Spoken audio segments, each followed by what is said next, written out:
চাই। আমাদেরকে এখনই শুধুমাত্র আহত হিসেবে সম্বোধন করা হচ্ছে।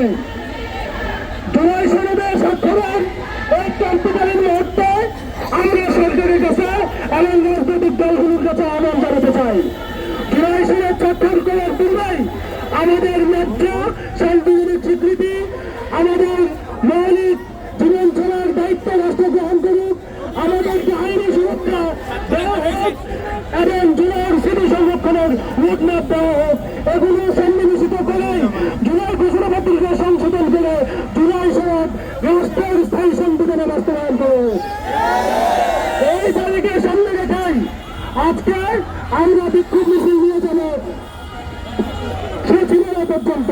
সেখানে আমরা আমাদের দাবিগুলো সংশ্লিষ্ট মন্ত্রণালয়গুলিতে স্মারকলিপি আকারে উপস্থাপন করবো এবং সরকার রাজনৈতিক দলগুলোকে আহ্বান করবো, আমাদের দাবিগুলো যদি ন্যায্য হয় বিবেচনা করুন, অন্যায্য হলে আমাদের সাথে আলোচনা করুন, আমরা আপনাদেরকে কনভিন্স করতে পারবো।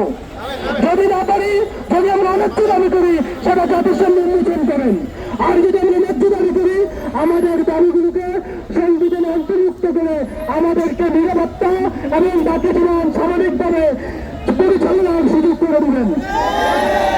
যদি তা করানো হয়, জুলাই সনদ যদি এভাবেই আমাদের অধিকার সংরক্ষিত করা ছাড়াই বাস্তবায়ন করা হয়, তাহলে শহীদ পরিবারকে সাথে নিয়ে জুলাই আহতরা এবং জুলাই জনতাকে নিয়ে আমরা এই সংবিধানকে এই সনদকে আবার রুখে দেব ইনশাআল্লাহ। আমাদের মিছিল খুব সুশৃঙ্খলভাবে সচিবালয় প্রাঙ্গণে গিয়ে শেষ হবে।